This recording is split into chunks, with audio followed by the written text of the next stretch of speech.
মুসলমান ভাইরা আমার, কথাগুলো দিলের কান দ্বারা বুঝবেন। আল্লাহর রাসূল সাল্লাল্লাহু আলাইহি ওয়াসাল্লাম একদিন সাহাবায়ে কেরামদের কাছে এসে বলতেছে, রে আমার সাহাবীরা শোনো, আমি কি তোমাদেরকে এমন একটা আমলের কথা বলে দিব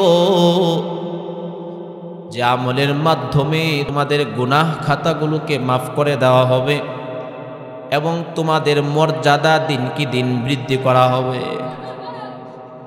সাহাবায়ে কেরামরা বললেন, ক্বালু বালা ইয়া রাসূলুল্লাহ, ওগো আল্লাহর রাসূল, অবশ্যই আমাদেরকে এমন একটা আমলের কথা বলে দেন যে আমলের মাধ্যমে মহান আল্লাহ আমাদের গুনাহ খাতাকেও মাফ করে দিবেন এবং আমাদের মর্যাদাও আল্লাহ রাব্বুল আলামিন দিন কি দিন বাড়াইতে থাকবেন। তখন আল্লাহর রাসূল বললেন, ইসবাগুল উযু আলাল মাকারিহ, এই আমার উম্মতরা শুনো, কষ্ট হলেও অত্যন্ত সুন্দরভাবে ওযু করো। কষ্ট হলেও সুন্দরভাবে সুন্নত তরিকা অনুযায়ী ওযু করা, এটা এমন একটা আমল যে আমলের মাধ্যমে আল্লাহ রাব্বুল আলামিন আমাদের গুনাহ খাতাগুলোকেও মাফ করে দিবেন এবং আল্লাহ রাব্বুল আলামিনের দরবারে দিন কি দিন আমাদের মর্যাদাও বৃদ্ধি পাইতে থাকবে। মুসলমান ভাইরা আমার, এই উম্মতি মুহাম্মদীর বৈশিষ্ট্য হলো কিয়ামতের ময়দানে আমাদের যে ওযুর অঙ্গগুলো আছে, এই ওযুর অঙ্গগুলো লাইটের ন্যায় ঝলমল ঝলমল করতে থাকবে। আল্লাহর রাসূল বলেন, কেউ যদি চায় তার এই ওযুর অঙ্গগুলো বেশি করে ঝলমল ঝলমল করো, কদ ইউতিল গুররাতাহু, তাহলে সে যেন তার ওযুর অঙ্গগুলো খুব সাবধানতার সাথে সুন্দরভাবে ধৌত করে। কারণ যে ব্যক্তি যত বেশি সুন্দর উত্তমভাবে ওযু করবে, তার শরীরের অঙ্গগুলো কিয়ামতের ময়দানে তত সুন্দর করে ঝলমল ঝলমল করতে থাকবে। মুসলমান ভাইরা আমার, আমরা জানি হাসরের ময়দানে আমাদের মাথার একেবারে কাছে সূর্যটা চলে আসবে। আল্লাহর রাসূল বলেছেন, সূর্যের তাপের কারণে মানুষের মাথার মগজগুলো টকবক টকবক করে ফুটতে থাকবে। ঠিক তেমনি ভাবে হাসরের ময়দানে অত্যন্ত অন্ধকার থাকবে, কিন্তু যারা সুন্দরভাবে ওযু করবে তাদের এই ওযুর অঙ্গগুলো হাসরের ময়দানে লাইটের কাজ দিবে। এই জন্য বাবা, খুব সতর্কতার সাথে সুন্দরভাবে শীতের মধ্যেও ওযু করা। রাজি আছে তো ইনশাআল্লাহ? খুব সুন্দরভাবে আমরা ওযু করব, যেন আমার ওযুর একটা অঙ্গের কোনো জায়গা যেন শুকনা না থাকে। এরপরে আসেন, অনেকের গোসল ফরজ হয়, কিন্তু আমরা মুসলমান ফরজ গোসলটা কিভাবে করব এটাও জানি না। এটা বহুতে আফসোসের বিষয়। মনে করুন একজন মানুষের গোসল ফরজ হয়েছে, তার প্রথম কাজ হলো সে বাথরুমে গিয়ে যদি তার ইস্তেঞ্জার হাজত থাকে তাহলে সে ইস্তেঞ্জাটা সারবে। এরপরে লজ্জাস্থান ধৌত করা, এরপরে কাপড়ের যেই জায়গায় নাপাকিটা লেগে আছে ওই জায়গাটা ধৌত করা। এখন যদি এমন হয় কাপড়ের কোন জায়গায় নাপাকি লেগেছে আপনি জানেন না, অনির্দিষ্ট, এখন এই কাপড় পরিধান করে যদি আপনি গোসল করেন তাহলে তো পুরা শরীরের মধ্যে নাপাকি লেগে যাবে। এই কারণে উত্তম হলো এই নাপাক কাপড়টা খুলে পবিত্র আরেকটা কাপড় পরিধান করা, কমপক্ষে একটা গামছা হলেও পরিধান করা, বাথরুমে একেবারে উলঙ্গ হয়ে গোসল না করা। কেউ দেখুক বা না দেখুক, আল্লাহ রব্বুল আলামিন তো দেখতেছেন, আল্লাহকে লজ্জা করা দরকার। মনে রাখবেন, যারাই বাথরুমের মধ্যে উলঙ্গ হয়ে গোসল করে দিন কি দিন তাদের হায়া লজ্জা কমতে থাকবে এবং তাদেরকে শয়তান ধোঁকা দেওয়া সহজ হবে। যারা বাথরুমের মধ্যে উলঙ্গ হয়ে গোসল করবে তাদের মেধা দিন কি দিন কমতে থাকবে। তো ইস্তেঞ্জা সারার পরে প্রথম কাজ হলো লজ্জাস্থান ধৌত করা। এরপরে যদি কাপড়ের মধ্যে নাপাকিটা নির্দিষ্ট থাকে তাহলে ওই জায়গাটা ধৌত করে ফেলা, আর কোথায় নাপাকি লেগেছে যদি অনির্দিষ্ট থাকে তাহলে এই নাপাক কাপড়টা খুলে আরেকটা পবিত্র কাপড় পরিধান করা। এরপরে নামাজের মধ্যে যেই রকম ভাবে আমরা ওযু করি ঠিক ওই রকম ভাবে ওযু করা। ওযু করার পরে এরপরে সর্বপ্রথম মাথায় পানি ঢালা। সর্বপ্রথম কোথায় পানি ঢালা? মাথায়। এরপরে ডান কাঁধে 3 বার, বাম কাঁধে 3 বার। এরপরে শরীরের যে সমস্ত জায়গায় পানি পৌঁছানো একটু কষ্টকর, নাকের ছিদ্র, কানের ছিদ্র, এই সমস্ত জায়গায় ভালো করে পানি পৌঁছানো। এরপরে পুরা শরীরের মধ্যে পানি ঢালা। এই রকম ভাবে আমরা সুন্নত তরিকা অনুযায়ী ফরজ গোসল করব। তো ফরজ গোসলের ক্ষেত্রে ইনশাআল্লাহ এই বিষয়গুলো খেয়াল রাখবো। তো আজকে আপনাদের সামনে যে হাদিসখানা আমি পড়েছি, আল্লাহ রাসূল সাল্লাল্লাহু আলাইহি ওয়াসাল্লাম বলেন, তিনি এই হাদিসের মধ্যে 4টা বিষয় বলেছেন।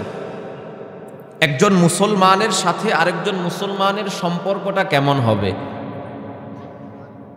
আমরা যদি এই 4টা বিষয় পালন করতে পারি তাহলে আমাদের সমাজে ইনশাআল্লাহ কোনোই ফিতনা ফাসাদ থাকবে না।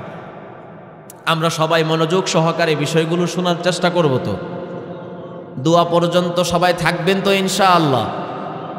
সবাই বলেন, সবাই বলেন।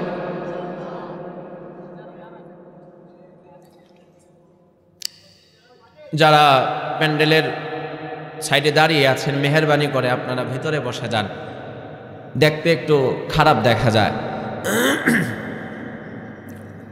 আল্লাহ রাসূল সাল্লাল্লাহু আলাইহি ওয়াসাল্লাম বলেন, হাদিসের প্রথম অংশে বলতেছেন, মান নাফসা আন মুমিনিন কুরবাতাম মিন কুরাবিদ দুনিয়া। এই দুনিয়ার মানুষ শুনো, দুনিয়াতে একজন মানুষ যদি আরেকজন মানুষের একটা বিপদকে দূর করে দেয়, কোনো মানুষ যদি অন্য কোনো মানুষের মাত্র একটা বিপদকে দূর করে দেয়, আল্লাহ রব্বুল আলামিন কিয়ামতের ময়দানে তার থেকে অসংখ্য অগণিত বিপদ মুসিবত দূর করে দিবেন। মাত্র একটা বিপদ দূর করার এই ফায়দা। একজন বৃদ্ধ মানুষ বাজারের ব্যাগ হাতে নিয়ে যাচ্ছে, তার কষ্ট হচ্ছে, আপনি তার ব্যাগটাকে তার বাসা পর্যন্ত আগায়া দিয়ে আসলেন, এর দ্বারাও আপনি এই ফায়দা পেয়ে যাবেন। কিন্তু বর্তমানে মুরব্বিদের প্রতি আমাদের অন্তরে তেমন সম্মান নাই, এটা বহুতই আফসোসের বিষয়। মুসলমান ভাইরা আমার, কথাগুলো দিলের কান দ্বারা বুঝবেন। আবু দাউদ শরীফের মধ্যে হাদিস আসছে, হযরত আবু মুসা আল আশআরী রাদিয়াল্লাহু তাআলা আনহু থেকে হাদিস বর্ণিত। তিনি বলেন, আল্লাহর রাসূল সাল্লাল্লাহু আলাইহি ওয়াসাল্লাম বলেছেন, কোনো বৃদ্ধ মানুষকে যদি কেউ সম্মান করে,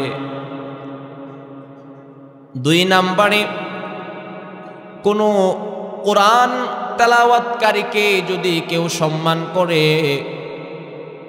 3 নম্বর হলো ইনসাফগার নেই বিচারক শাসককে যদি কেউ সম্মান করে। এই 3 শ্রেণীর মানুষকে যেই ব্যক্তি সম্মান করলো, আল্লাহর রসুল বলেন সে কেমন যেন মহান আল্লাহকে সম্মান করলো। তিরমিজি শরীফের মধ্যে হাদিস আসছে, আল্লাহর রসুল সাল্লাল্লাহু আলাইহি ওয়াসাল্লাম বলেন, কোনো মানুষ যদি বৃদ্ধ কোনো মানুষকে সম্মান করে, তাহলে ওই মানুষটা যখন বৃদ্ধ হয়ে যাবে তখনও তার জন্য আল্লাহ রব্বুল আলামিন এমন এমন মানুষকে পাঠায় দিবেন যারা তাকে সম্মান করবে। তো বলতেছিলাম বাবা, মানুষদেরকে সম্মান করা, মানুষদেরকে সাহায্য করা, আল্লাহর রাসূল সাল্লাল্লাহু আলাইহি ওয়াসাল্লাম তিনি নিজেও মানুষদেরকে সহযোগিতা করেছেন, অন্যের বোঝা নিজের কাঁধে বহন করেছেন।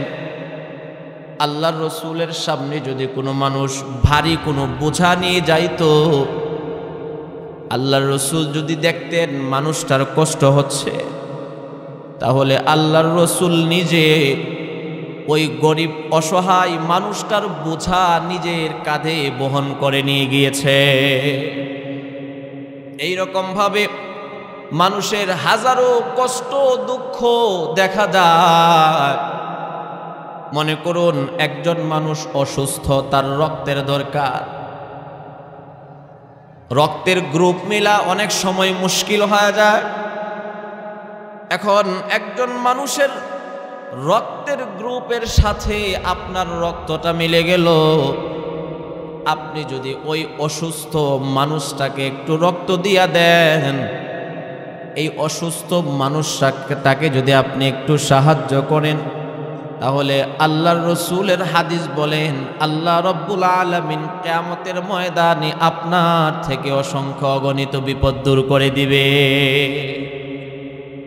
মুসলমান ভাইরারে আমার, এইরকম ভাবে একজন রিক্সা চালক, একজন ভ্যান চালক একটা ভারী কোনো জিনিস নিয়ে যাইতেছে, একটা ব্রিজ আসলো, সে উঠাইতে পারতেছে না, আপনি গিয়ে যদি পিছন দিক দিকে একটু ধাক্কা দিয়া দেন, অথবা আরো 4-5 জন মানুষকে ডেকে এনে এই রিক্সাওয়ালা ভ্যান চালককে যদি আপনি একটু সাহায্য করেন, তাহলে আপনিও এই হাদিসের ফজিলত পেয়ে যাবেন।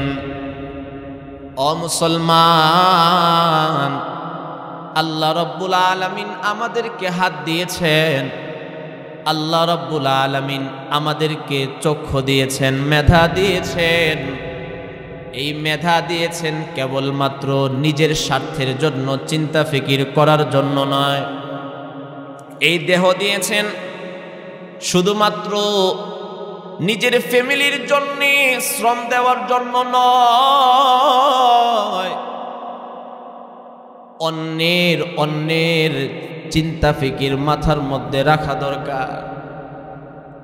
কারণ আল্লাহর রাসূল সাল্লাল্লাহু আলাইহি ওয়াসাল্লাম বলেন, লা ইয়ারহামুল্লাহ মান লা ইয়ারহামুন নাস।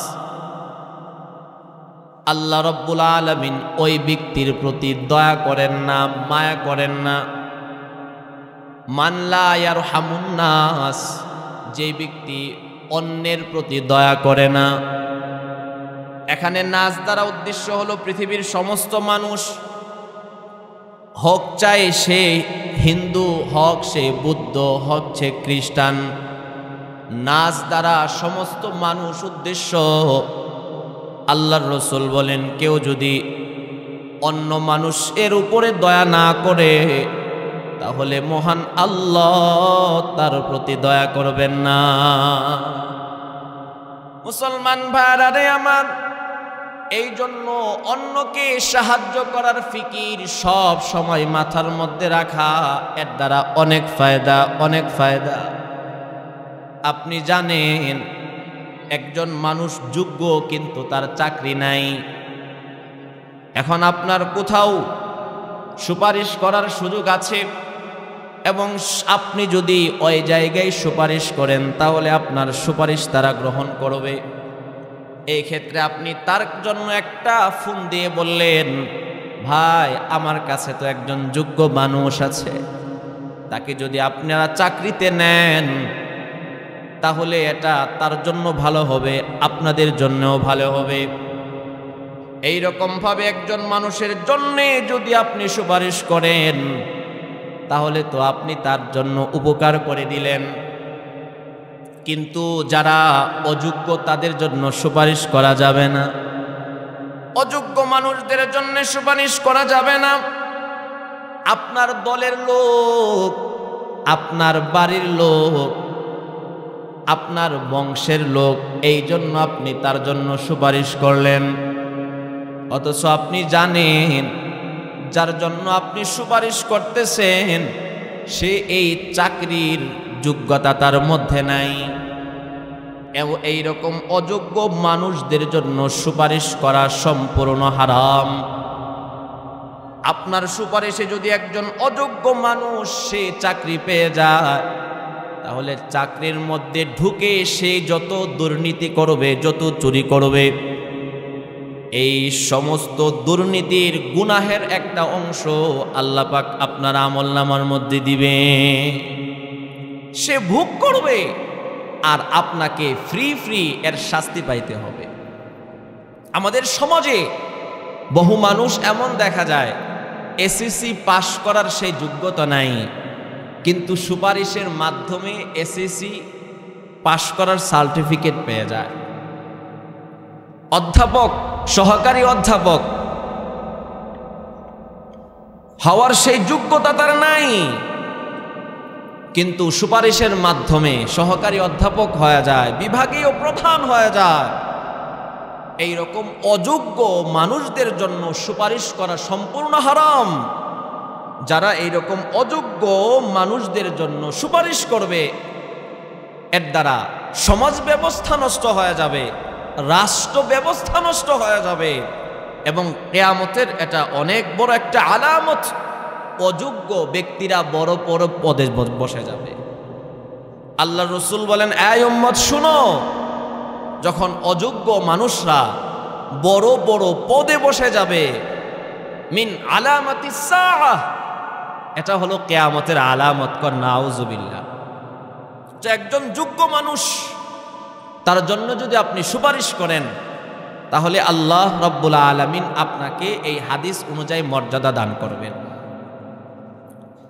মুসলমান ভাইরা আমার, অনেক সময় দেখা যায় রাস্তাঘাটের মধ্যে কষ্টদায়ক জিনিস পড়ে থাকে। কলার খোসা রাস্তার মধ্যে পড়ে থাকে, আমের খোসা রাস্তার মধ্যে পড়ে থাকে, কাটা জাতীয় জিনিস রাস্তার মধ্যে পড়ে থাকে। কোনো মুসলমান যদি আল্লাহ রাব্বুল আলামিনের সন্তুষ্টি অর্জনের লক্ষ্যে এই রাস্তার থেকে কষ্টদায়ক জিনিসটা সরায়া ডাস্টবিনের মধ্যে ফেলে দেয়, আর অন্তরে অন্তরে নিয়ত থাকে হয়তো এই রাস্তায় কলার খোসার মধ্যে পা দিয়ে একজন ছোট বাবু সে পড়ে যেতে পারে, একজন বৃদ্ধ মানুষ কলার খোসার মধ্যে পা দিয়ে পড়ে যেতে পারে, একজন অসুস্থ মানুষ আমের খোসার মধ্যে পা দিয়ে পড়ে যেতে পারে। মানুষের উপকারার্থে কোনো মানুষ যদি রাস্তা থেকে কষ্টদায়ক একটা বস্তু উঠায়া ডাস্টবিনের মধ্যে ফেলে দেয়, আল্লাহর রসুলের এই হাদিস বলে কিয়ামতের ময়দানে এই বান্দাটা যখন বিপদের মধ্যে পড়ে যাবে, আল্লাহ রাব্বুল আলামিন তাকে ওই বিপদ থেকে হেফাজত করবে। এই জন্য বাবা, শুধুমাত্র নিজের জন্য চিন্তা করা এটা অনুচিত। মনে রাখবেন, নিজের জন্য করার এই ফিকির কোনোদিন শেষ হবে না। পৃথিবীর মধ্যে যে সবচাইতে বড় ধনী, আজও পর্যন্ত তার সম্পদের লালসা শেষ হয় নাই। তার যেই পরিমাণ ধন সম্পদ, এর চাইতে জোরে আরো 1000 গুণ বেশি ধন সম্পদ তারে দিয়ে দেওয়া হয়, তারপরেও তার সম্পদের চাহিদা মিটবে না। সাগরের পানি যেমন কোনো কুল কিনার নাই, সমুদ্রের পানি যেমন তার কোনো শেষ নাই, ঠিক তদ্রূপভাবে মানুষের চাহিদারও বাজান কোনো শেষ নাই। এই জন্য নিজেকে নিয়ে চিন্তা ফিকির করার পাশাপাশি এই আয়াতের উপরে আমল করা। উখরিজাত লিন্নাস, আল্লাহ রাব্বুল আলামিন বলেন, আমি আল্লাহ তোমাদেরকে সৃষ্টি করেছি অন্যের কল্যাণার্থে। মুসলমান ভাইরা আমার, বনি ইসরাইলে হাজার হাজার নবী রাসূলগণ এসেছেন, তাদের অনেক উম্মত ছিল, কিন্তু তাদের ক্ষেত্রে আল্লাহ রাব্বুল আলামিন শ্রেষ্ঠ উম্মত বলেন নাই। আখিরি জামানার উম্মতদেরকে আল্লাহ রাব্বুল আলামিন পবিত্র কোরআনে শ্রেষ্ঠ উম্মত বলেছেন। আল্লাহ রাব্বুল আলামিন বলেন, কুনতুম খায়রা উম্মাহ, এই আখিরি জামানার নবীর উম্মতগুলো শুনো, তোমরাই হলা শ্রেষ্ঠ উম্মত, তোমরাই হলা শ্রেষ্ঠ উম্মত। কারণ কি জানোনি? উখরিজাত লিন্নাস, কারণ তোমাদেরকে সৃষ্টি করা হয়েছে অন্যের কল্যাণার্থে। এই জন্য আমরা যদি অন্যের একটা বিপদ দূর করতে পারি, আল্লাহর রাসূল বলেন, আল্লাহ রাব্বুল আলামিন কিয়ামতের ময়দানে আমাদের থেকে অসংখ্য অগণিত বিপদকে দূর করে দিবেন। হাদিসের দ্বিতীয় অংশে আল্লাহর রাসূল বলেন, মান ইয়াসসারা আলা মুসিরিন ইয়াসসারাল্লাহু ফিদ দুনিয়া ওয়াল আখিরা। মুসলমান ভাইরা আমার, কথাগুলো দিলের কান দ্বারা বুঝবেন।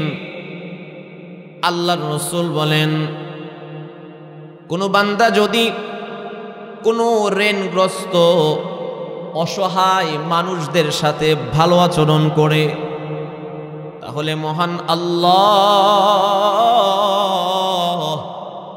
তার সাথে দুনিয়া এবং আখিরাতে ভালো আচরণ করবে।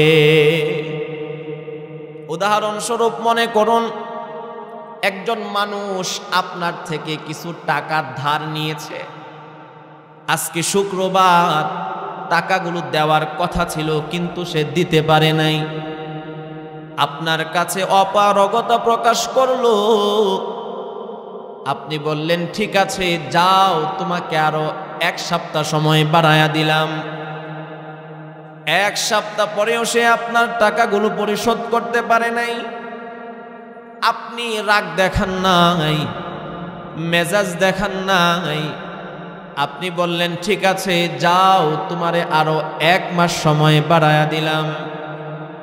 আল্লাহর রাসূল বলেন, এই রকম ভাবে যেই ব্যক্তি ঋণগ্রস্ত মানুষদের সাথে, অসহায় মানুষদের সাথে সহজ আচরণ করবে, আসমানের মালিক মহান আল্লাহ তার সাথে দুনিয়া এবং আখিরাতে সহজ আচরণ করবে। মুসলমান ভাইরা আমার, আমাদের সমাজে বহু মানুষ এমন আছে, যদি কোনো কারণে বিপদের মধ্যে পড়ে যায় আর তাড়াতাড়ি বিপদ থেকে উদ্ধার হতে পারে না। কারণ হলো, সে জীবনভর অন্য মানুষের কোনো উপকার করে নাই। সারাটা জীবন সে শুধু তার নিজের পকেট ভারী করেছে। সারাটা জীবন সে শুধু নিজেকে নিয়ে ফিকির করেছে। অন্যের ক্ষুধার্ত পেটের দিকে তাকানোর মতো সময় তার ছিল না। যার কারণে সে যখন বিপদের মধ্যে পড়ে অনেক ক্ষেত্রে দেখা যায় তার সন্তানও তার পাশে থাকে না। আর বহু মানুষকে এমন দেখা যায় বিপদে পড়তে দেরি হয়, মানুষ মৌমাছির মতো তাকে বিপদ থেকে উদ্ধার করার জন্য চলে আসে। কথা বলেন ঠিক কি ঠিক না? কারণ সে জীবনভর মানুষদেরকে সাহায্য সহযোগিতা করে আসছে, এই জন্য তার বিপদেও অন্যান্য মানুষগুলো দৌড়ায়া ছুটে চলে আসছে। এই জন্যে আল্লাহ রাব্বুল আলামিন পবিত্র কোরআনের মধ্যে বলেন, ফাআম্মাল ইয়াতীমা ফালা তাকহার। ওগো পয়গম্বর, আপনি এতিমদের সাথে কঠোর আচরণ করবেন না। ওয়া আম্মাস সাইলা ফালা তানহার। আল্লাহ রাব্বুল আলামিন ডাক দিয়ে বলতেছেন, পয়গম্বর আপনি কোনদিন যারা ভিক্ষুক আছে, দরিদ্র আছে, তাদেরকে ধমক দিয়ে কথা বলবেন না। এটা আল্লাহ রাব্বুল আলামিনের পক্ষ থেকে আমাদের সকলের জন্য নির্দেশ। দরিদ্র মানুষ, অসহায় মানুষ, গরিব মানুষদের সাথে ভালো আচরণ করা। ও মুসলমান, মানুষ যে কত অসহায় এটা দেখার জন্য দুনিয়াতে 3টা জায়গায় গেলেই বোঝা যায় মানুষ তারা যে কতটা অসহায়। কয়টা জায়গায় বলেন? আওয়াজ হয় নাই, আরো জোরে বলেন কয়টা জায়গা? 3 জায়গায় গেলেই বোঝা যায় মানুষ তারা যে কতটা অসহায়। 1 নাম্বার হলো হসপিটাল, 2 নাম্বার হলো জেলখানা, 3 নাম্বার হলো কবরস্থান। এই 3টা জায়গায় গেলেই বোঝা যায় আসলে মানুষ তারা যে কতটা অসহায়। মাঝে মধ্যে এই 3 জায়গায় সফরের মধ্যে যাবেন, সফর করে যাবেন। মাঝে মধ্যে হসপিটালের মধ্যে যাওয়া, গিয়ে যারা চিকিৎসারত রোগী আছে, যাদের হাত ভাঙ্গা, পা ভাঙ্গা, মাথা থেকে টপ টপ টপ টপ করে রক্ত ঝরতেছে, নিঃশ্বাস নিতে পারতেছে না, এইরকম রোগীদের দৃশ্য অবলোকন করে আল্লাহর কাছে শুকরিয়া আদায় করার, মালিক তুমি আমাকে সুস্থ রেখেছো, এটা তোমার মেহেরবানি। মাঝে মধ্যে জেলখানায় যাওয়া, গিয়ে কয়েদিদের অবস্থা দেখা, যাদের 10 বৎসর কারাদণ্ড, যাদের 20 বৎসর কারাদণ্ড, যাদের যাবজ্জীবন কারাদণ্ড, তাদের অবস্থা দেখে আল্লাহ রাব্বুল আলামিনের কাছে শুকরিয়া আদায় করার, মালিক তুমি আমাকে কারাবদ্ধ করো নাই, তুমি আমাকে মুক্ত রেখেছ। 3 নাম্বার, মাঝে মধ্যে কবরস্থানে যাবেন, গিয়ে মনে মনে চিন্তা করা, আহারে আজকে যারা কবরের মধ্যে শুয়ে আছেন তারা তো আজকে কোনো নেক আমল করার ক্ষমতা নেই। দুনিয়ার মধ্যে যা করে গিয়েছে আজকে সেটাই তারা ভোগ করবে। দুনিয়ার মধ্যে যদি ভালো কাজ করে যায়, কবরের মধ্যে শুয়ে শুয়ে এটার ফল ভোগ করতে থাকবে। আর যদি দুনিয়াতে থেকে নিজের করতে করতে নিজের সুনাম, নিজের সুখ্যাতি, নিজের প্রসিদ্ধির জন্য সারাটা জীবন কাটায়া দেয়, নিজের করতে করতে যারা নিজেদের হায়াতে জিন্দিগিটাকে শেষ করে ফেলেছে, নিঃশ্বাসটা ত্যাগ করার সাথে সাথে ওই মানুষগুলো বুঝতে পারবে, আহারে আমি তো আমার নিজের জন্য কিছুই করি নাই, যা কিছু করে আসছি সব কিছু তো আমার ওয়ারিসদের জন্য করে আসছি। মুসলমান, উদাহরণস্বরূপ মনে করুন একজন 1000 কোটি টাকার মালিক, সে যদি দুনিয়া থেকে বিদায় নেয়, বিদায় নেওয়ার পরে তো তার সমস্ত সম্পদগুলো তার ওয়ারিসরা পেয়ে যাবে। কথার কথা, সে যদি আবার 10 বছর পরে কবর থেকে দুনিয়াতে আসার সুযোগ পায়। উদাহরণস্বরূপ বলতেছি, সে যদি 10 বৎসর পরে আবার কবর থেকে দুনিয়াতে ফিরে আসে, তাহলে তার সন্তানরা তার সাথে কেমন আচরণ করবে? সে আগে যেই খাটের মধ্যে থাকতো, সন্তানরা এখন তাকে আর ওই খাটের মধ্যে থাকতে দিবে না। সে আগে যেই গাড়ি নিয়ে চলাফেরা করত, সন্তানরা এখন তাকে আর ওই গাড়ির মধ্যে চলাফেরা করতে দিবে না। সে আগে যেই পজিশনের মধ্যে ছিল, সন্তানরা কি এখন তাকে আর ওই পজিশনের মধ্যে থাকতে দিবে? কথা বলেন, দিবে? বরং সন্তানরা তো তার সাথে দানওয়ানের মতো আচরণ করবে, দূর দূর করে তাড়ায়া দিবে। মুসলমান মানি বা না মানি, এটাই বাস্তবতা। মুসলমান ভাইরারে আমার, বলতেছিলাম মানুষ যে কত অসহায় 3 জায়গায় গেলে বোঝা যায়। কয় জায়গায়?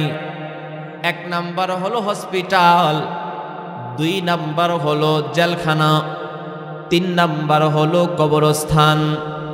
এই 3 জায়গায় গেলেই বুঝে আসে মানুষ তারা যে কত অসহায়। আল্লাহ রাসূল সাল্লাল্লাহু আলাইহি ওয়াসাল্লাম বলেন, যারা অসহায় মানুষদের সাথে, দরিদ্র মানুষদের সাথে, গরিব মানুষদের সাথে সহজ আচরণ করবে, মহান আল্লাহ তার সাথে দুনিয়া এবং আখিরাতে সহজ আচরণ করবে। মুসলমান ভাইরারে আমার, হাদিসের 3য় অংশে আল্লাহর রাসূল সাল্লাল্লাহু আলাইহি ওয়াসাল্লাম বলেন, মান সাতারা আলা মুসলিমিন সাতারাল্লাহু ফিদ দুনিয়া ওয়াল আখিরা।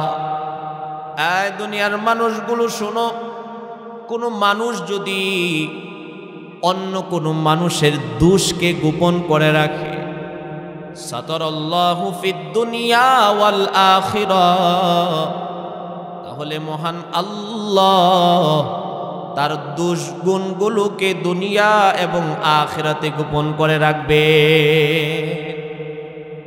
আর যদি আমি রেডিও স্টেশন হয়ে যায়, কি স্টেশন বলেন না?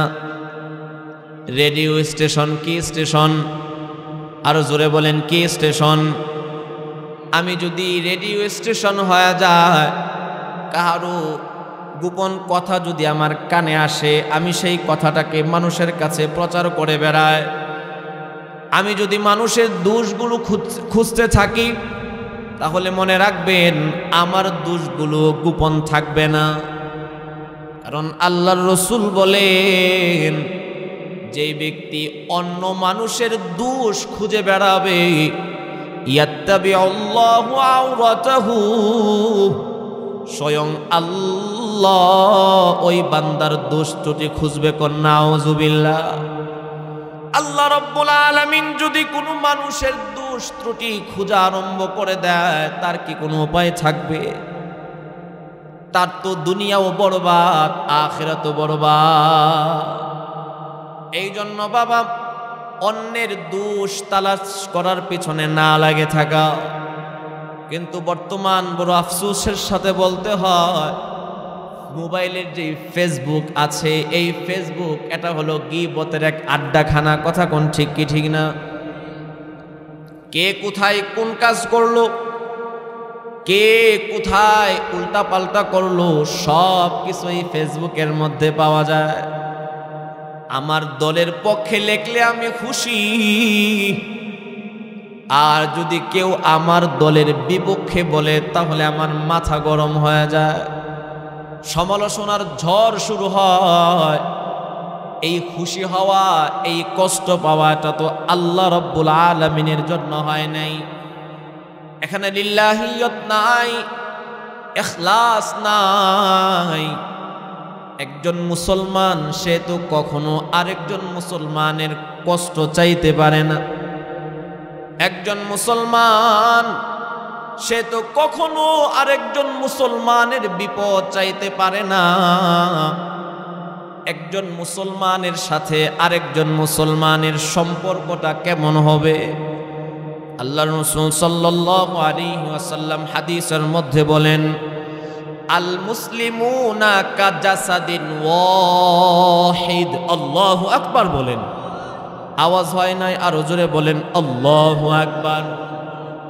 আল্লাহর রাসূল সাল্লাল্লাহু আলাইহি ওয়াসাল্লাম বলেন, আল মুসলিমুনা কাজাসাদিন ওয়াহিদ। এই দুনিয়ার মানুষগুলো শুনো, সমস্ত মুসলমান হলো একটা দেহের মতো। কিসের মতো বলেন না? একটা দেহের মতো। এখানে আল্লাহর রাসূল সাল্লাল্লাহু আলাইহি ওয়াসাল্লাম কে আওয়ামী লীগ, কে বিএনপি, কেউ আহলে হাদিস, কে জামাতে ইসলাম ভাগ করেন নাই। বরং আল্লাহর রাসূল বলেন সমস্ত মুসলমান হলো একটা দেহের মতো। ইনিশতাকা রাসুহু ইনিশতাকা কুল্লুহু। একজন মানুষের মাথার মধ্যে যদি আঘাত পায়, তার পুরা শরীরের মধ্যে যেমন ভাবে ব্যথা অনুভব হয়। ইনিশতাকা আইনুহু ইনিশতাকা কুল্লুহু। আল্লাহর রাসূল বলেন একজন মানুষ যদি তার চোখের মধ্যে ব্যথা পায়, তার পুরা শরীরের মধ্যে যেমন তার এই ব্যথা অনুভব হয়, ঠিক তদনুরূপভাবে আল মুসলিমুনা কাজাসাদিন ওয়াহিদ। সমস্ত মুসলমান হলো একটা দেহের মতো। সারা পৃথিবীর মুসলমান হলো একটা দেহের মতো। পৃথিবীর যে কোনো প্রান্তরে কোনো মুসলমান যদি আঘাতপ্রাপ্ত হয়, তাহলে আমাদের ঈমানি দায়িত্ব হলো তার কষ্টে ব্যথিত হওয়া। এই জন্য কোনো মুসলমান কখনো কোনো মুসলমানের বিপদ চাইতে পারে না। আপনি উদাহরণস্বরূপ মনে করুন, বন্ধুদের পাল্লায় পড়ে একটা গুনাহ করে ফেলেছেন। এখন আপনি মনে মনে চিন্তা করতেছেন, আমার এই গুনাহের খবর যদি আমার মা বাবা জেনে ফেলে, তাহলে তো আমার উপায় থাকবে না। আপনি মনে মনে চিন্তা করতেছেন, আহারে আজকে বন্ধুদের পাল্লায় পড়ে একটা গুনাহ করে ফেলেছি, এই গুনাহের খবর যদি আমার ছেলে মেয়ে জেনে ফেলে, তাহলে তো তাদের সামনে আমি আমার মুখটা দেখাইতে পারবো না। আপনি ভয় পাইতে থাকেন। আপনি চান আপনার ওই অপরাধটা যেন অন্য মানুষের সামনে প্রকাশ না পায়। তাহলে সেই আপনি কিভাবে আরেকজনের অন্যায় অপরাধগুলো মানুষের সামনে প্রচার করে বেড়ান? অবশ্যই এটা করা যাবে না। তবে যারা বিভিন্ন প্রতিষ্ঠানের সাথে জড়িত আছে, তারা তো তাদের দায়িত্ব পালন করবে, সেটা ভিন্ন কথা। একজন মা, সে তার সন্তানদের ব্যাপারে খোঁজ খবর নেবে। একজন শিক্ষক, সে তার ছাত্রদের ব্যাপারে খোঁজ খবর নেবে। একজন মালিক পক্ষ, সে তার স্টাফদের ব্যাপারে খোঁজ খবর নেবে, সেটা ভিন্ন কথা। কিন্তু যেটা আপনার দায়িত্ব না, আপনার দায়িত্বের বাহিরে গিয়ে অনুসন্ধানী হওয়া, এটা কখনো জায়েজ না। এই জন্য চুপ থাকার গুণ অর্জন করা। আল্লাহর রাসূল সাল্লাল্লাহু আলাইহি ওয়াসাল্লাম বলেন, মান কানা ইউমিনু বিল্লাহি ওয়াল ইয়াউমিল আখির।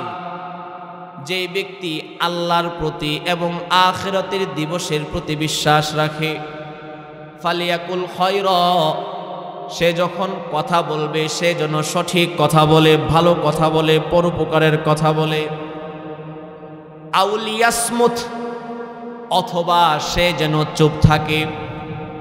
তো আল্লাহর রাসূলের নির্দেশ, আমরা যদি কথা বলি তাহলে ভালো কথা বলতে হবে, আর না হয় চুপ থাকতে হবে।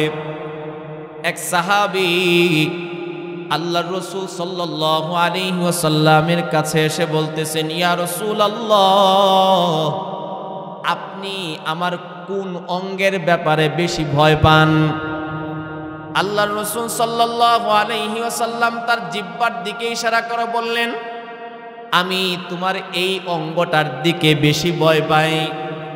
এই অঙ্গটার এই অঙ্গটার কারণে আমি তোমার ক্ষেত্রে বেশি ভয় করি। ও মুসলমান, আল্লাহর রাসূল সাল্লাল্লাহু আলাইহি ওয়াসাল্লামকে প্রশ্ন করা হলো, আইয়ুল মুসলিমিনা আফজালু, ওগো আল্লাহর রাসূল সর্বোত্তম মুসলমান কে? মুসলমান হিসাবে কার পজিশন সবচাইতে বেশি? আমরা তো এক একজন এক একটা বিষয়কে শ্রেষ্ঠ মনে করি। কেউ মনে করি আমি যদি নেতা হতে পারি এটাই বুঝি শ্রেষ্ঠ। আবার কেউ মনে করি আমার সন্তানরে যদি আমি ডাক্তার বানাইতে পারি এটাই বুঝি শ্রেষ্ঠ। আবার কেউ মনে করে আমি যদি নিজে ইঞ্জিনিয়ার হতে পারি এটাই বুঝি শ্রেষ্ঠ। আবার কেউ মনে করে আমি যদি আন্তর্জাতিক বক্তা হতে পারি এটাই বুঝি শ্রেষ্ঠ। না বাবা না, আল্লাহর রসুলের কাছে শ্রেষ্ঠ ব্যক্তিকে আল্লাহর রসুল সাল্লাল্লাহু আলাইহি ওয়াসাল্লাম বললেন, শ্রেষ্ঠ ব্যক্তি হলো যার জবান থেকে, যার হাত থেকে অন্য মুসলমান নিরাপদ থাকে। অর্থাৎ যেই মানুষটা তার জবানের দ্বারা অন্য কাউকে কষ্ট দেয় না, যেই মানুষটা তার জবানের দ্বারা অন্য কারো গীবত করে না, দুশ্চর্চা করে না, সমালোচনা করে না, আল্লাহর রসুলের ভাষ্য অনুযায়ী ওই ব্যক্তিটাই হলো শ্রেষ্ঠ মুসলমান। কিছু মানুষ এমন আছে যারা বেশি কথা বলে, যারা বেশি কথা বলে এদেরকে আমাদের সমাজে পাতলা মানুষ বলে। কি মানুষ বলেন? এদের ওজন থাকে না।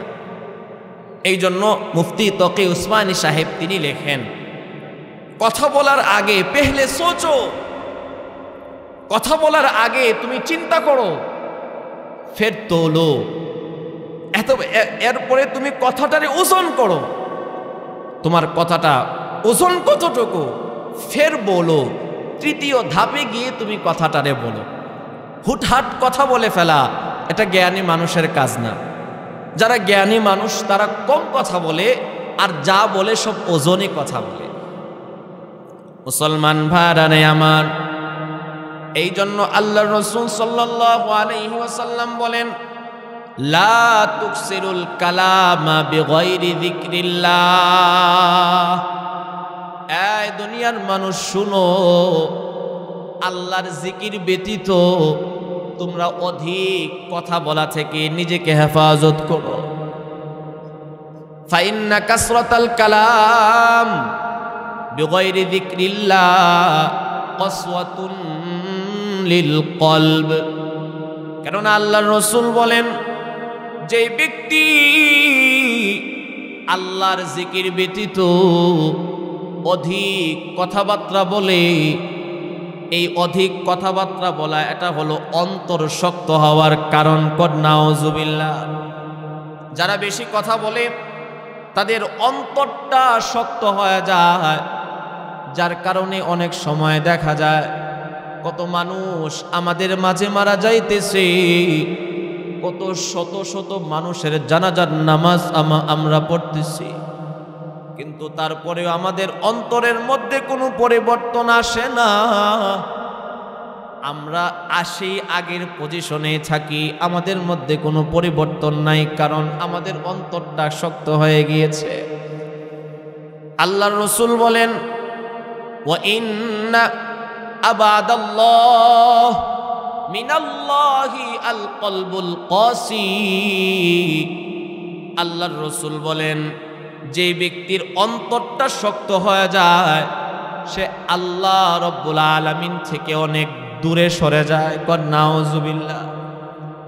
আল্লাহর রহমত থেকে দূরে সরে যায়, আল্লাহর দয়া থেকে, আল্লাহর মায়া থেকে, আল্লাহর অনুগ্রহ থেকে যার অন্তরটা শক্ত সে দূরে সরে যায়। এই জন্য চুপ থাকার গুণ অর্জন করা, চুপ থাকার গুণ বাজান আমাদের মধ্যে অর্জন করা চাই। কথা বলার আগে চিন্তা করতে হবে, আমার এই কথাটা যে বলতেছি, এই কথাটা বললে আমার আল্লাহ খুশি হবে না শয়তান খুশি হবে? যদি দেখি আমার আল্লাহ খুশি, তাহলে বললাম সমস্যা নাই। আর যদি দেখি না আমার এই কথা বললে আমার আল্লাহ খুশি না, তাহলে অবশ্যই আমাদেরকে এই রকম কথা থেকে বেঁচে থাকতে হবে। কথা কোন ঠিক কি ঠিক না?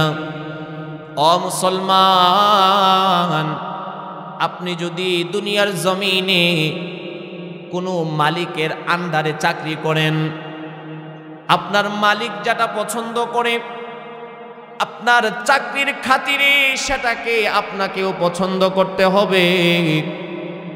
আপনার মালিক যেটা অপছন্দ করে চাকরির খাতিরে আপনাকেও সেটা পছন্দ করতে হবে। এটা আমরা বুঝি, মানিও, কিন্তু যিনি বাদশার বাদশাহ মহান আল্লাহ, ওই আল্লাহ কোন জিনিসে খুশি হন আর কোন ক্ষেত্রে অসন্তুষ্ট হন ওই দিকে আমাদের কোনো খেয়াল নাই। আল্লাহ রাব্বুল আলামিন পবিত্র কোরআনের মধ্যে বলেন, লা ইউহিব্বুল্লাহুল জাহরা বিসসু। এই দুনিয়ার মানুষগুলো শুনো, আমি আল্লাহ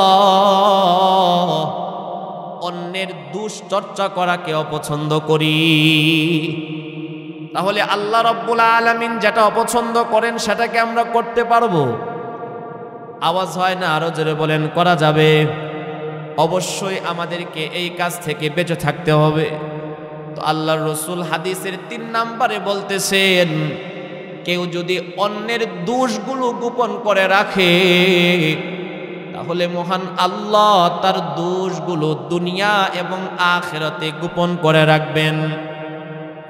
হাদিসের 4র্থ অংশে আল্লাহর রাসূল বলেন, ওয়াল্লাহু ফি আউনিল আবদ মা কানাল আবদু ফি আউনি আখি। আল্লাহর রাসূল সাল্লাল্লাহু আলাইহি ওয়াসাল্লাম বলেন, কোনো মানুষ যদি অন্য কোনো মানুষের দিকে তার সাহায্যের হাত বাড়ায় দেয়, যতক্ষণ পর্যন্ত একজন মানুষ অন্য মানুষের উপকারে লেগে থাকবে ততক্ষণ পর্যন্ত মহান আল্লাহ তার উপকারে লেগে থাকবে। আমি যদি আরেকজন মানুষের ক্ষেত্রে আমার সাহায্যের হাত বাড়ায়া দেই তাহলে মহান আল্লাহ আমার ক্ষেত্রে তার রহমতের মুষলধারে আমার প্রতি তার রহমত বর্ষণ করতে থাকবে। মুসলমান ভাইরা আমার, একজন খারাপ মহিলা একটা কুকুরকে পানি পান করানোর কারণে আল্লাহ রাব্বুল আলামিন ওই খারাপ মহিলাটাকে জান্নাত দিয়ে দিয়েছেন। এই হাদিস আল্লাহর রাসূল আমাদেরকে শুনিয়ে গিয়েছেন। এই জন্য বাহানা তালাশ করা, উসিলা তালাশ করা, কোন নেক আমলের কারণে আল্লাহ রাব্বুল আলামিন আমাকে আপনাকে মাফ করে দেয় বলা তো যায় না, বলা তো যায় না। এই জন্য বাহানা তালাশ করা। তবে সব কিছুর উদ্দেশ্য থাকবে রেজায়ে মাওলা, আল্লাহ রাব্বুল আলামিনের সন্তুষ্টি অর্জনের জন্য, আমার দলের জন্য নয়, আমার সুনাম সুখ্যাতির জন্য নয়। সামনে নির্বাচন করব, এই কারণে মানুষদেরকে সাহায্য সহযোগিতা করলাম। কয় না না, একমাত্র আল্লাহ রাব্বুল আলামিনের সন্তুষ্টি অর্জনের জন্য। যে ব্যক্তি অন্য মানুষকে সাহায্য সহযোগিতা করবে, যতক্ষণ পর্যন্ত সাহায্য করবে ততক্ষণ পর্যন্ত আসমান থেকে আল্লাহ পাকের রহমত ওই বান্দার প্রতি বর্ষিত হইতে থাকবে। এই যে 4টা গুণ আল্লাহ রাসূল সাল্লাল্লাহু আলাইহি ওয়াসাল্লাম বর্ণনা করলেন, এই 4টা গুণ যদি আমরা আমাদের মধ্যে আনতে পারি তাহলে কি আমাদের সমাজে কোনো ঝামেলা হবে? কথা বলেন, ঝামেলা হবে? কোনোই ঝামেলা হবে না। আল্লাহ রাসূল সাল্লাল্লাহু আলাইহি ওয়াসাল্লাম বলেন, এই দুনিয়ার মানুষগুলো শোনো, ইন্নী লা আলামু আয়াতান, বান্দা আমি এমন একটা আয়াত সম্পর্কে জানি, লাউ আখাযান নাসু বিহা, আমার উম্মত যদি এই আয়াতটা গ্রহণ করে, লাকাফাতহুম, আল্লাহু আকবার বলেন। আল্লাহর রাসূল বলেন একটা আয়াত অনুযায়ী যদি আমল করে, লাকাফাতহুম, এই একটা আয়াতই তার জন্য যথেষ্ট হয়ে যাবে। আল্লাহর রাসূল বললেন ওয়ামান ইয়াত্তাকিল্লাহ,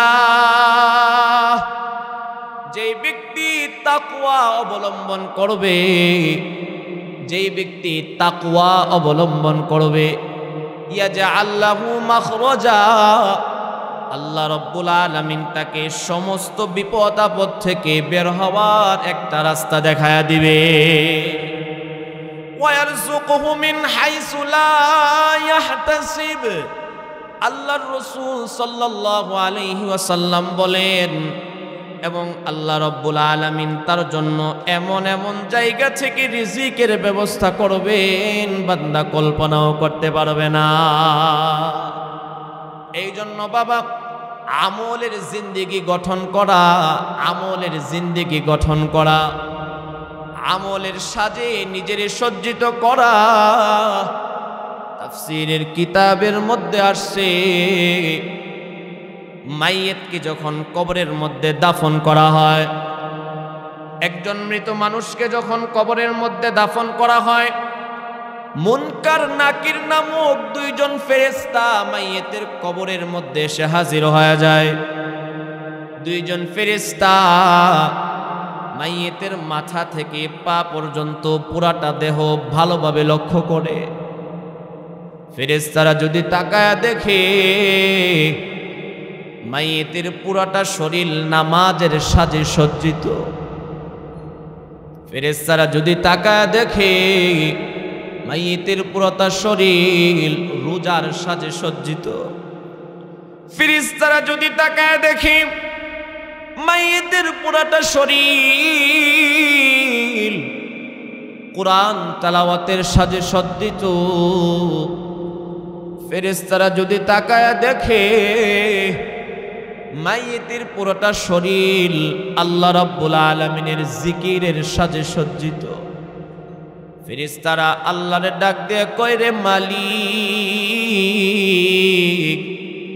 আজকে কবরের মধ্যে তোমার যেই বান্দাকে দাফন করা হয়েছে, আমরা তাকায়া দেখেছি তোমার এই বান্দার মাথা থেকে পা পর্যন্ত পুরাটা শরীর নেক আমলের সাজে সজ্জিত। আল্লাহ রাব্বুল আলামিন অত্যন্ত খুশি হয়ে যায়। আল্লাহ রাব্বুল আলামিন ডাক দেয়া কয়, ইয়া মালাইকাতি, আল্লাহ রাব্বুল আলামিন ডাক দিয়ে কয়, রে জান্নাতি ফেরেশতা, আলবিসু লাহু মিনাল জান্নাহ ওয়া আফরিশু লাহু মিনাল জান্নাহ ওয়াফতাহু লাহু বাবান ইলাল জান্নাহ।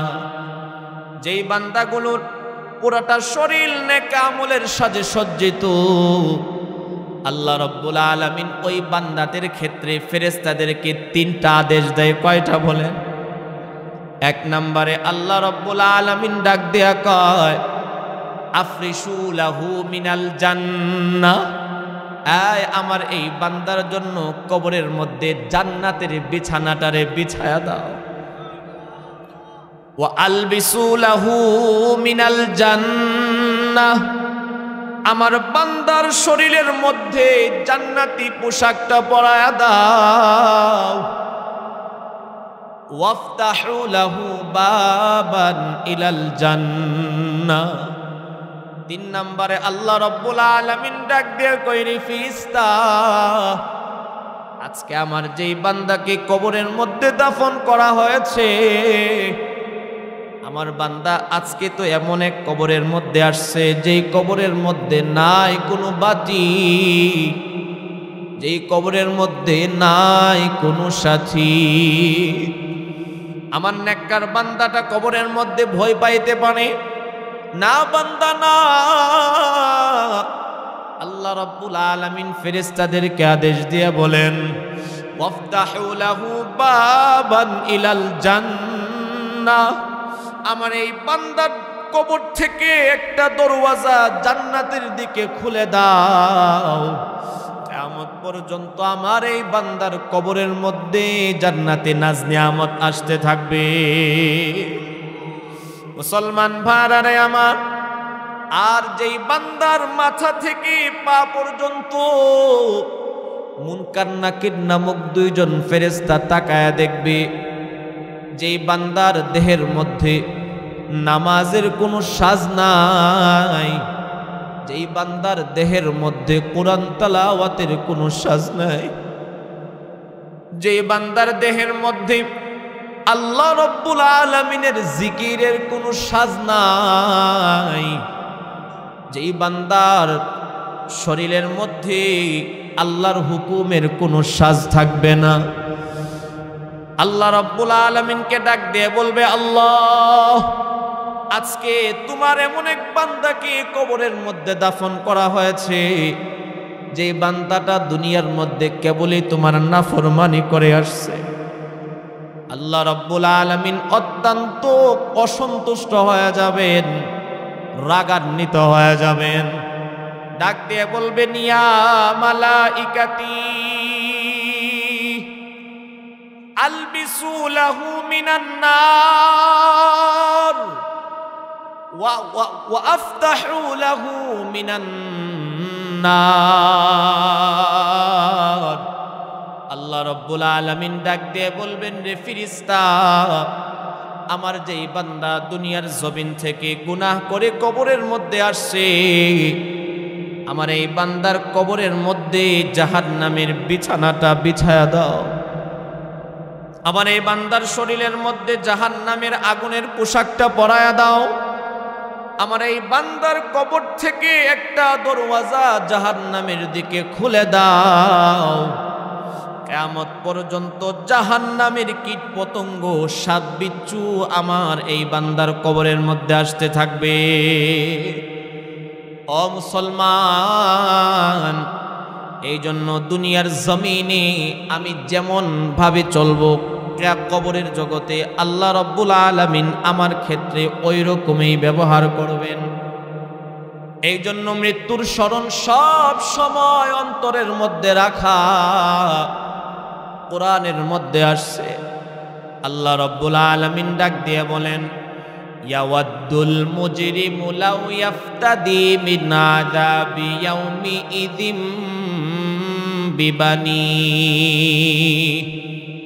দুনিয়ার জমিনে সন্তান যদি অসুস্থ হয়ে যায়, ডাক্তার যদি বড় কোনো একটা রোগের কথা বলে দেয়, মা কান্না করে, বাবা কান্না করে, আর ডাক দেয়া কয়, রে মালিক,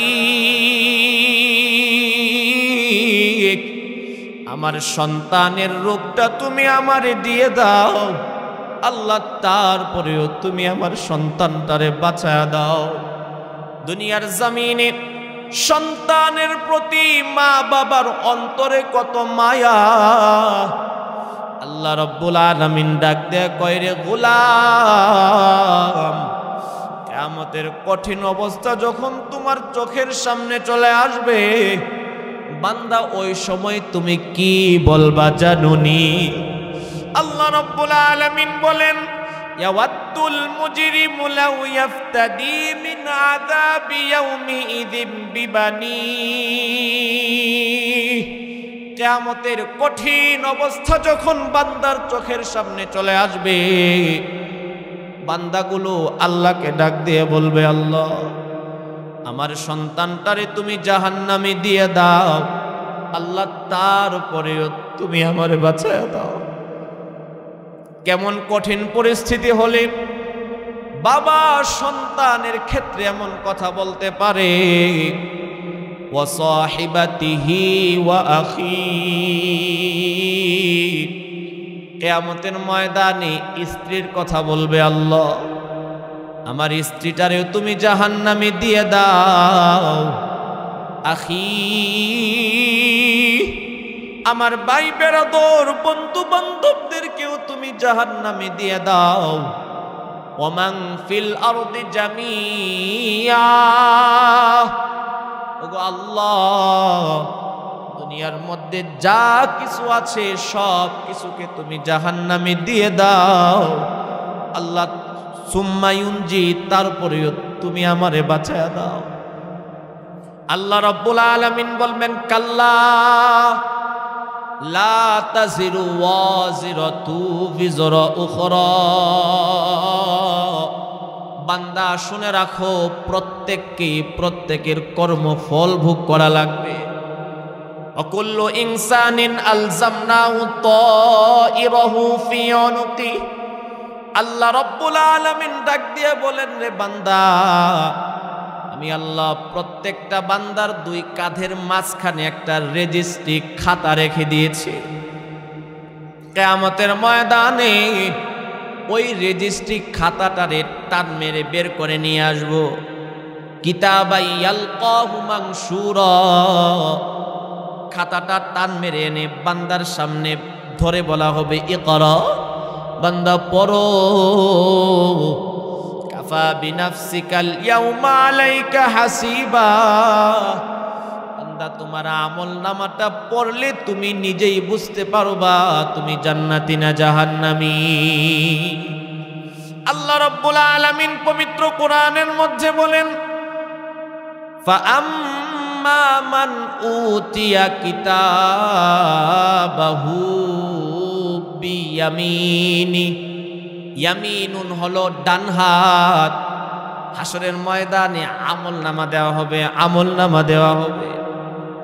বাজান, যারা আমলটা ডান হাতের মধ্যে চলে আসবে, ওই বান্দা আমলনামাটা হাতের মধ্যে লইয়া পুরাটা হাসরের ময়দান দৌড়াইতে থাকবে।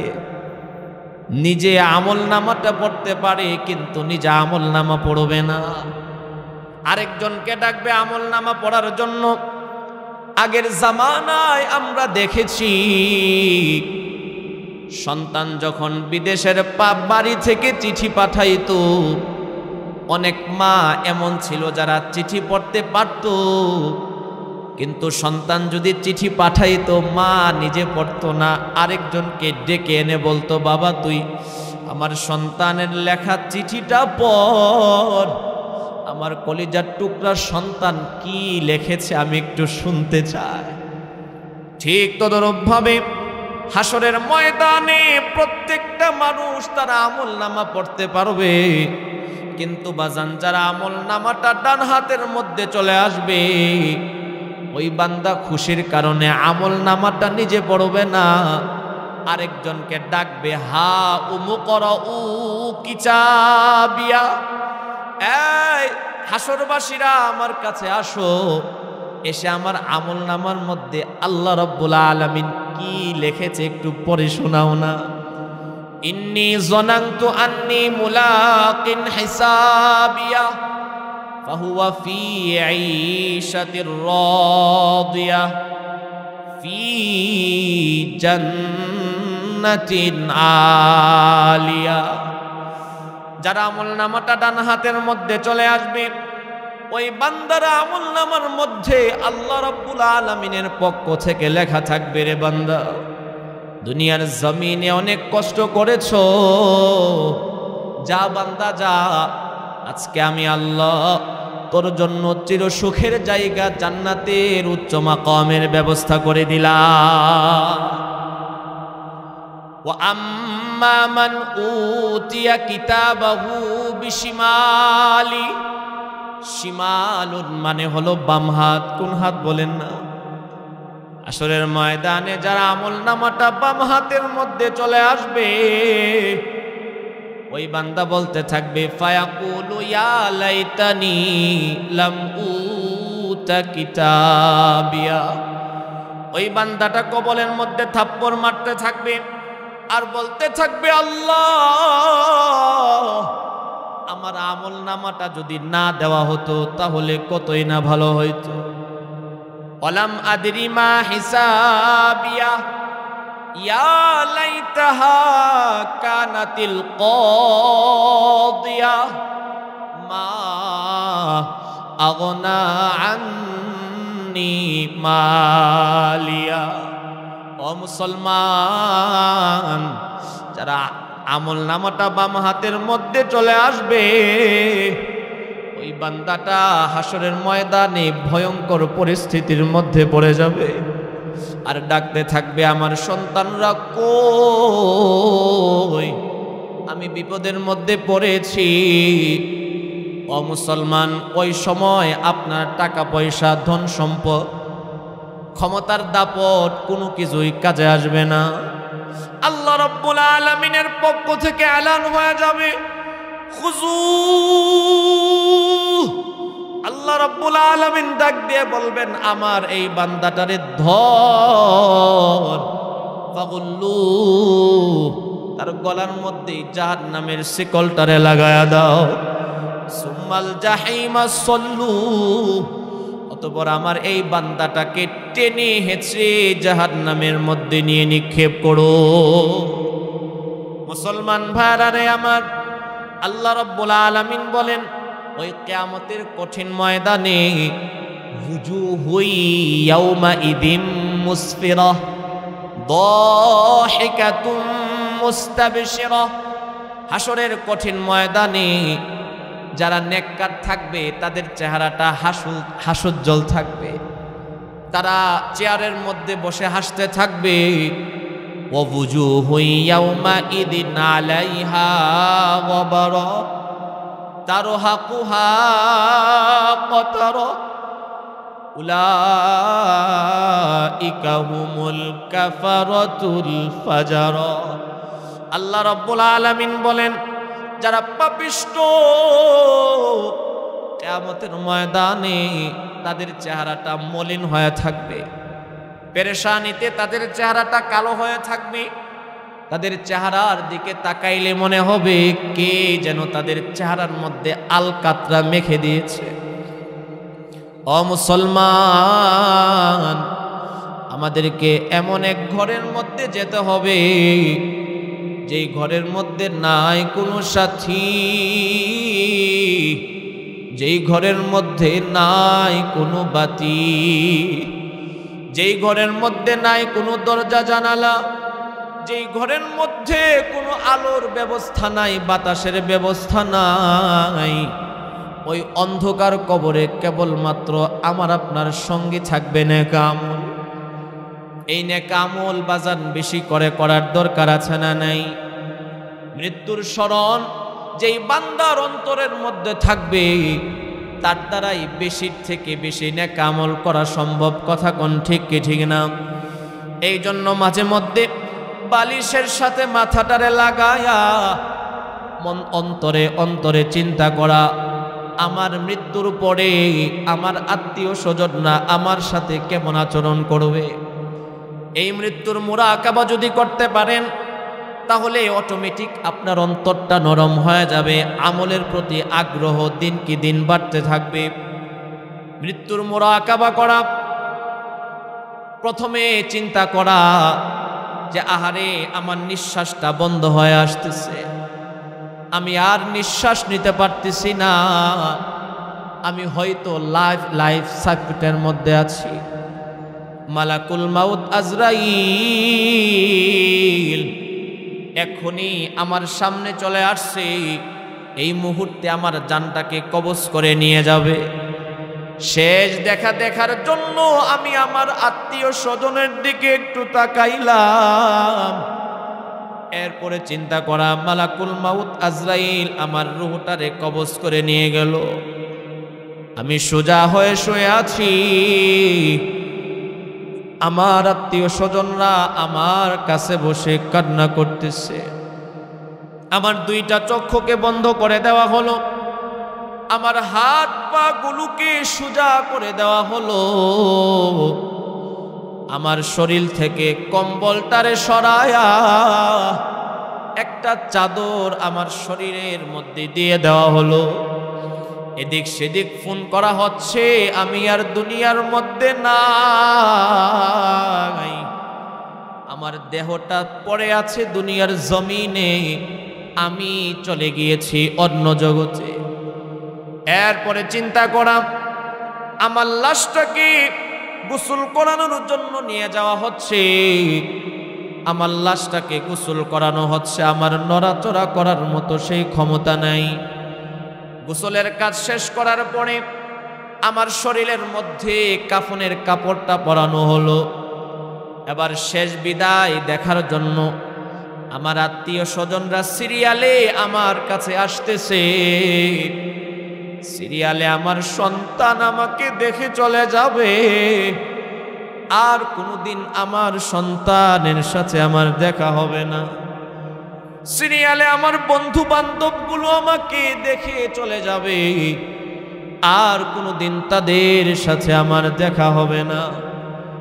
এরপরে চিন্তা করা, যেই বাড়ির মধ্যে আমি সারাটা জীবন ছিলাম, যেই ভবনটা তৈরি করার জন্য আমি সারাটা জীবন কষ্ট করেছি, যে বাড়িটা নির্মাণ করার জন্য আমার শরীরের রক্তগুলোকে আমি পানি করেছি, যেই ধন সম্পদ সঞ্চয় করার কারণে আমার মালিককে আমি ভুলেছিলাম, আজকে আমার সমস্ত সম্পদ, অফিস আদালত, ব্যবসা বাণিজ্য সব কিছু ছেড়ে আজকে আমার বিদায়ের দিন।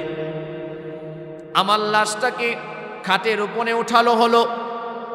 4 জন মানুষ মিলে আমার লাশটাকে জানাজার জন্য নিয়ে যাচ্ছে। জানাজার ময়দানে আমার লাশটারে লেখা হলো, আমার পক্ষ থেকে আমার কোনো আত্মীয় অথবা আমার কোনো সন্তান এলাকাবাসীর কাছে ক্ষমা চাইতেছে। এরপরে আনুষ্ঠানিকভাবে আমার জানাজার নামাজ শুরু হয়ে গেল। ওইদিকে আমার স্ত্রী কান্না করতেছে, ওইদিকে আমার মেয়ে কান্না করতেছে, আর জীবনে তাদের সাথে আমার দেখা হবে না। সারা জীবনের জন্য আমি আমার বাড়ি থেকে বের হয়ে আসছি। এরপরে চিন্তা করা, আমার জানাজার নামাজ শেষ করার পরে লাশটাকে কবরের মধ্যে দাফন করার জন্য নেওয়া যাওয়া হচ্ছে। লাশটাকে কবরের মধ্যে রাখা হবে। দুনিয়ার জমিনে শীতকালে আমি কখনো ডাইরেক্ট মাটির উপরে ঘুমাই নাই, তুষুকের উপরে, জাজিমের উপরে ঘুমিয়েছি। আজকে আমার এই দেহটাকে ডাইরেক্ট মাটির উপরে শোয়া দেওয়া হবে। দুনিয়ার জমিনে কখনো আমি ফ্যান ছাড়া, এসি ছাড়া ছিলাম না, লাইট ছাড়া ছিলাম না। আজকে আমাকে এমন এক কবরের মধ্যে দাফন করা হবে, যে কবরের মধ্যে লাইটের কোনো ব্যবস্থা নাই, ফ্যান এসির কোনো ব্যবস্থা নাই। এরপরে চিন্তা করা, আমার আত্মীয় স্বজনগুলো আমার লাশটাকে কবরের মধ্যে রাখলো, রেখে তারা দাফন করে চলে যাইতেছে। মুনকার নাকির নামক 2 জন ফেরেশতা আমার কবরের মধ্যে চলে আসছে। তারা এসে আমাকে 3টা প্রশ্ন করলো, মার রব্বুকা ওয়া মা দীনুকা ওয়া মান নাবিয়ুকা। এই বান্দা বলো তো দেখি তোমার রব কে? বান্দা বলো তো দেখি তোমার নবী কে? 3 নম্বরে প্রশ্ন করবে, বান্দা বলো তো দেখি তোমার ধর্ম কি? আমি যদি দুনিয়ার জমিনে নেক আমল করে যাইতে পারি, তাহলে তো আমি ওই 3টা প্রশ্নের উত্তর সঠিকভাবে দিতে পারবো। আর যদি দুনিয়ার জমিন থেকে নেক আমল করে যাইতে না পারি, তাহলে তো কবরের মধ্যে আমার জাহান্নামের আগুন ধাউ ধাউ ধাউ ধাউ করে জ্বলতে থাকবে। ওই কবর থেকে বাঁচার আর কোনো ব্যবস্থা নাই। ও মুসলমান, দুনিয়ার মধ্যে যদি আপনার পেট ব্যথা আরম্ভ হয়, পেট ব্যথা বন্ধ হওয়ার আগ পর্যন্ত চিকিৎসা চলতে থাকবে। উদাহরণস্বরূপ, পেট ব্যথা আরম্ভ হলো, আপনি প্রথমে গ্যাস্ট্রিকের ট্যাবলেট খাইলেন, পেট ব্যথা বন্ধ হলো না। এরপরে ডাক্তাররা ইনজেকশন দিল, তাও পেট ব্যথা বন্ধ হলো না। এরপরে ডাক্তাররা যেই কোনো একটা ব্যবস্থা করবেন, অর্থাৎ আপনার পেট ব্যথা বন্ধ হওয়ার আগ পর্যন্ত চিকিৎসা চলতে থাকবে।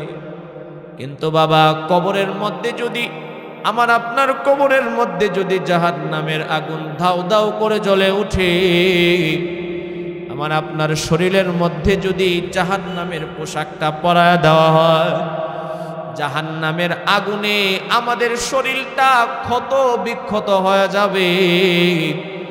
মুসলমান, ওই জাহান্নামের আগুন থেকে, কবরের কষ্ট থেকে বাঁচানোর মতো বাজান আমরা কাউকে পাবো না। এই জন্যে বাজান মনটাকে একটু নরম করা চাই। আসুন বাজান মনটারে একটু নরম করি, একটু নরম করি। কোন জিনিসের পিছনে আমি আপনি দৌড়াইতেছি? পাখির আশায় নাকি পাখির ছায়ার আশায়? পাখির আশায় নাকি পাখির ছায়ার আশায়? পাখির আশায় যদি পাখির ছায়ার পিছনে দৌড়ান, জীবন শেষ হয়ে যাবে, তারপরেও কি পাখি শিকার করা যাবে? কথা বলেন না, পাখি কি শিকার করা যাবে?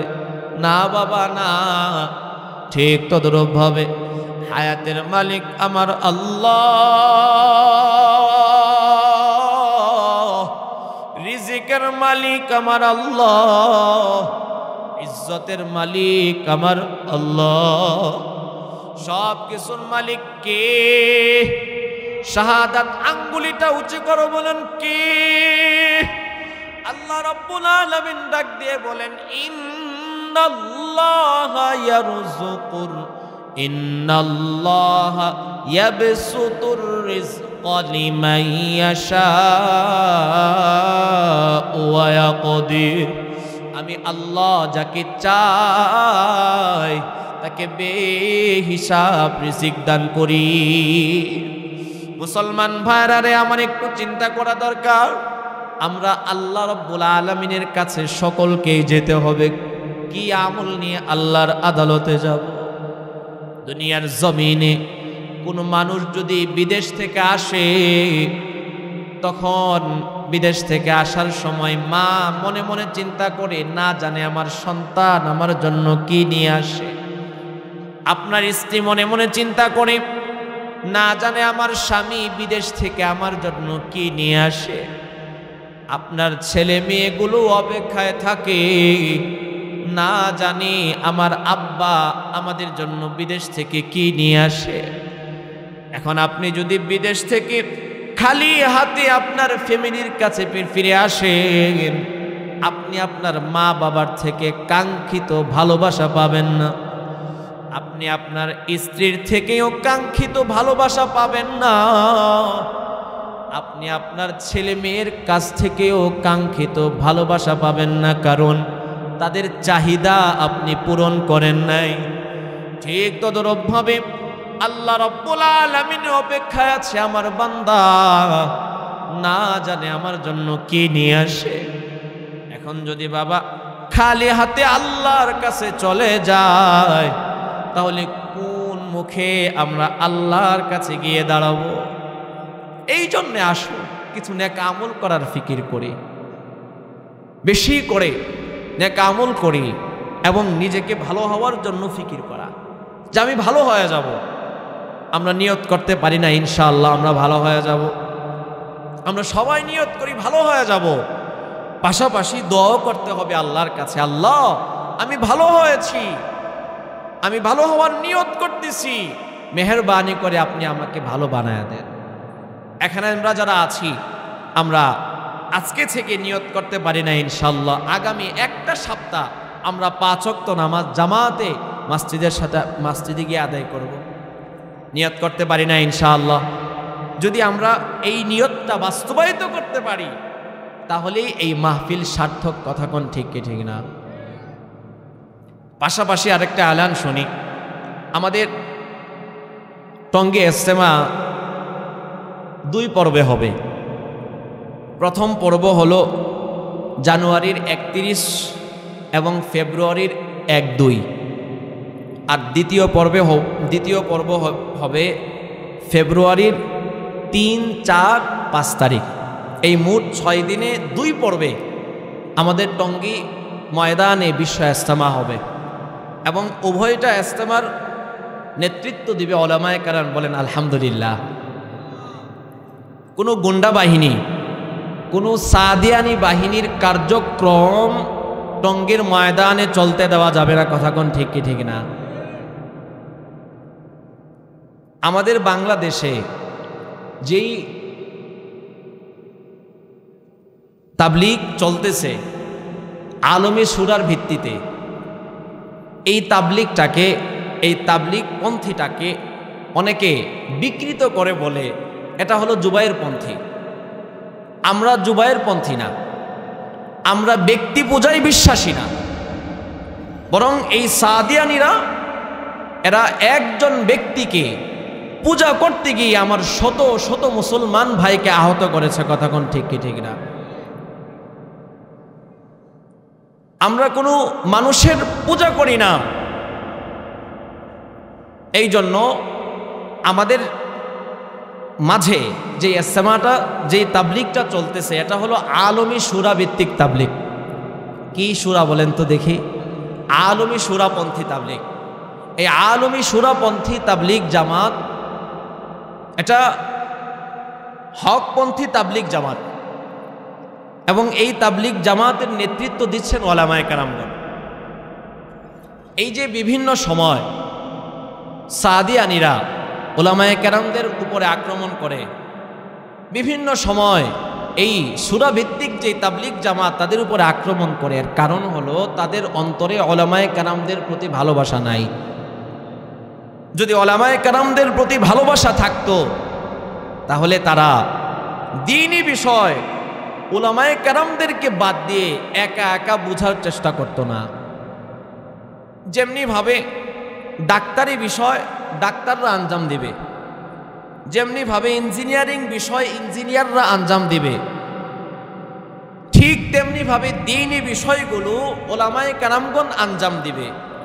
উলামায়ে কেরামদেরকে বাদ দিয়ে কেউ যদি দ্বীনি বিষয়গুলো আঞ্জাম দিতে চায় তাহলে বিভিন্ন ফিতনা ফাসাদে পড়ার সম্মুখীন হওয়ার সম্ভাবনা আছে। কথা কোন ঠিক কি ঠিক না? এই জন্য আমরা সবসময় উলামায়ে কেরামদের সাথে থাকবো ইনশাআল্লাহ। আল্লাহ রাসূল সাল্লাল্লাহু আলাইহি ওয়াসাল্লাম বলেন, কোন আলিমান, এই উম্মত শোনো, তোমরা আলেম হয়ে যাও। আও মুতাআল্লিমান, আলেম হতে পারো নাই তাহলে আলেমের ছাত্র হয়ে যাও। আও মুআইনান, অথবা আলেমদেরকে সাহায্য সহযোগিতা করো।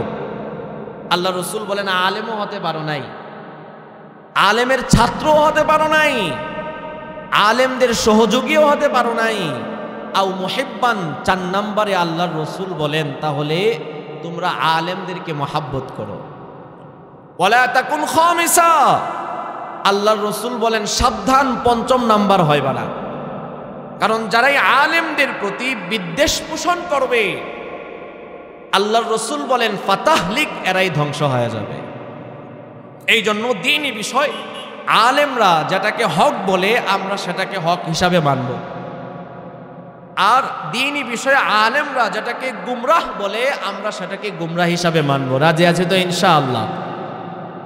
কারণ আল্লাহ পাক পবিত্র কোরআনের মধ্যে বলতেছেন, ইয়া আইয়ুহাল্লাযীনা আমানু আতিউল্লাহ ওয়া আতিউর রাসূল, এই দুনিয়ার মানুষগুলো শুনো, আতিউল্লাহ, তোমরা আমি আল্লাহর আনুগত্য করো, ওয়া আতিউর রাসূল, এবং আমার রাসূলের আনুগত্য করো, ওয়া উলিল আমরি মিনকুম, এবং তোমাদের মধ্য থেকে যারা ফকিহ, যারা আলেমে দ্বীন আছে তাদেরকে অনুসরণ করো।